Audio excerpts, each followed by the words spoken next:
Hello friends, आप सभी का स्वागत है माई केसी पॉइंट में। फ्रेंड्स, आज हम लोग देखेंगे लूसेंट जीएस फिजिक्स का प्रैक्टिस सेट नंबर 5। और इसके पहले जितने भी प्रैक्टिस सेट अपलोड हुए हैं सबका लिंक डिस्क्रिप्शन में है, आप वहां से जाकर देख सकते हैं या प्लेलिस्ट में जाकर देख सकते हैं। फ्रेंड्स, इसके पहले वाले सेट में हम लोग 160 प्रश्नों का डिस्कस कर चुके हैं, जो कि आपके एग्जाम पॉइंट ऑफ व्यू से काफ़ी महत्वपूर्ण प्रश्न है। तो उन प्रश्नों को यदि नहीं देखे हैं तो उन्हें भी जाकर देखें। इसमें जितने भी प्रश्न होंगे वो सभी प्रश्न यांत्रिकी से संबंधित प्रश्न होंगे। तो आइए देखते हैं इस सेट का पहला प्रश्न है, लैंप की बत्ती में तेल किसके कारण ऊपर उठता है? तो केशिकत्व के कारण ही लैंप की बत्ती में तेल जो होता है वो ऊपर उठता है। एक केशिकत्व क्या होता है? तो जब केश नली में द्रव के ऊपर चढ़ने या नीचे दबने की घटना को ही केशिकत्व कहते हैं। द्रव के केश नली में ऊपर चढ़ने अथवा नीचे गिरने के कारण द्रव का पृष्ठ तनाव होता है, जिसको हम लोग केशिकत्व कहते हैं। अब बात आता है कि ये केश नली क्या होता है। तो केश नली एक ऐसी खोखली नली होती है जिसकी त्रिज्या बहुत कम तथा एक समान होती है, उसी को केश नली कहा जाता है। इसके बाद आइए देखते हैं नेक्स्ट प्रश्न। जब दो भिन्न व्यास के केश नलियों को किसी द्रव में ऊर्ध्वाधर डुबोने पर चढ़े द्रव की ऊंचाई कम व्यास वाली केश नली में से अधिक होती है। कम व्यास वाली केश नली में अधिक होगी। इसके बाद नेक्स्ट प्रश्न है, पानी में लोहे की सुई डूब जाती है लेकिन हवाई जहाज तैरता है, यह किस सिद्धांत पर आधारित है?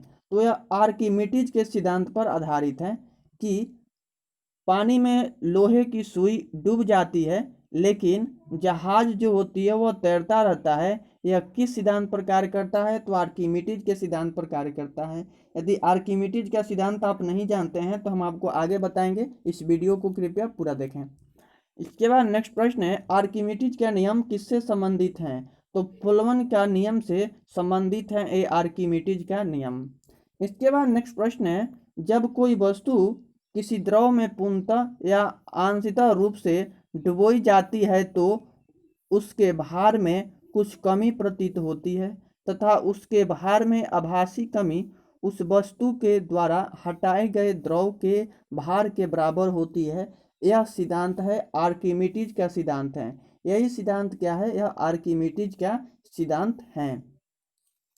क्या आइए देखते हैं नेक्स्ट प्रश्न, उत्प्लवनता से संबंधित वैज्ञानिक कौन थे? तो वही आर्किमिडीज जो थे वह आर्किमिडीज ही उत्प्लवनता से संबंधित एक वैज्ञानिक थे। क्या नेक्स्ट प्रश्न है, द्रव में आंशिक या पूर्णतः डूबे हुए किसी ठोस द्रव प्राप्त उछाल की मात्रा निर्भर करती है ठोस के द्वारा हटाए गए द्रव की मात्रा पर निर्भर करती है।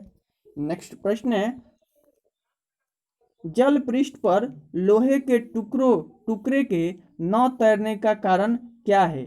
जो जल का पृष्ठ होता है उस पर लोहे का टुकड़ा जो होता है वह नहीं तैरता है। इसका कारण क्या है कि लोहे द्वारा विस्थापित जल का भार लोहे के भार से कम होता है, इसी के कारण जल की सतह पर लोहा का टुकड़ा नहीं तैर पाता है। इसके बाद नेक्स्ट प्रश्न है, कोई भी नाव डूब जाएगी यदि वह पानी हटाती है अपने आयतन के बराबर। यदि वह अपने आयतन के बराबर पानी हटाती है तो वह डूब जाएगी। इसके बाद नेक्स्ट प्रश्न है, महान वैज्ञानिक आर्किमिडीज किस देश से संबंधित थे? तो वह ग्रीस देश से संबंधित थे। नेक्स्ट प्रश्न है, पानी की बूंदों का तैलीय पृष्ठों पर न चिपकने का कारण है आसंजक बल का अभाव। आसंजक बल के अभाव के कारण ही पानी की बूंदों का तैलीय पृष्ठों पर न चिपकने का मेन कारण बताया जाता है। इसके बाद नेक्स्ट प्रश्न है, तुल्यकारी उपग्रह घूमता है पृथ्वी के गिर्द पश्चिम से पूर्व की तरफ घूमता है। नेक्स्ट प्रश्न है, पहिए में बॉल बेयरिंग का कार्य क्या है? स्थैतिक घर्षण को गतिज घर्षण में बदलना ही बॉल बियरिंग का कार्य होता है, जिसे बायरिंग बोला जाता है। इसके बाद नेक्स्ट प्रश्न है, पानी के एक गिलास में एक बर्फ का टुकड़ा तैर रहा है। जब बर्फ पिघलती है तो पानी के स्तर पर क्या प्रभाव पड़ेगा? तो उसके पानी के स्तर पर कोई प्रभाव नहीं पड़ेगा और पानी उतना ही रहेगा। नेक्स्ट प्रश्न है, पतली सुई किस कारण से पानी की सतह पर तैरती है? तो पृष्ठ तनाव के कारण ही, पृष्ठ तनाव के कारण पतली सुई पानी की सतह पर तैरती है। इसके बाद नेक्स्ट प्रश्न है, भारहीनता की अवस्था में एक मोमबत्ती की ज्वाला का आकार हो जाएगा, ज्वार जो होगा वही रहेगा। इसके बाद नेक्स्ट प्रश्न है, एक केस नली में जल की अपेक्षा एक तरल अधिक ऊंचाई तक चढ़ता है। इसका कारण है तरल का पृष्ठ तनाव जल की अपेक्षा अधिक है। जो तरल का पृष्ठ तनाव है वह जल की अपेक्षा अधिक है। इसी कारण से एक केस नली में जल की अपेक्षा एक तरल अधिक ऊंचाई तक चढ़ सकता है या चढ़ जाता है। नेक्स्ट प्रश्न है, गुरुत्वाकर्षण के सार्वभौमिक नियम का प्रतिपादन किसने किया था? तो न्यूटन के द्वारा ही गुरुत्वाकर्षण के सार्वभौमिक नियम का प्रतिपादन किया गया था।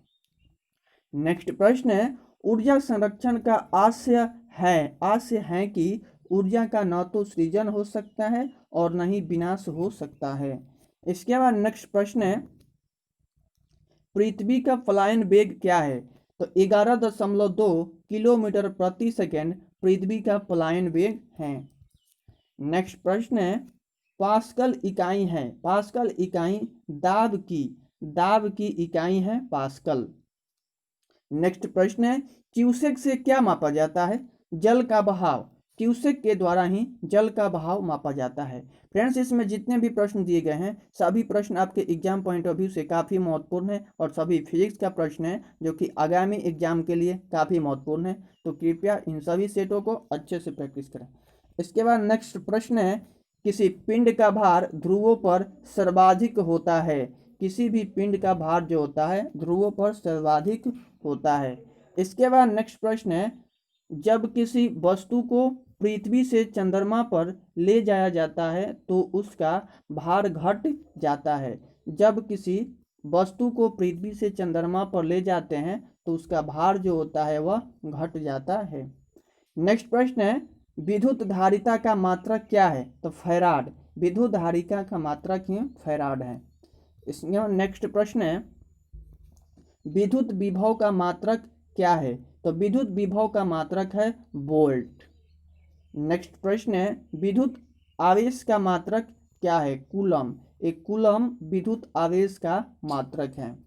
इसके बाद नेक्स्ट प्रश्न है, एक भू स्थिर उपग्रह अपनी कक्षा में निरंतर गति करता है। यह अपकेंद्र बल के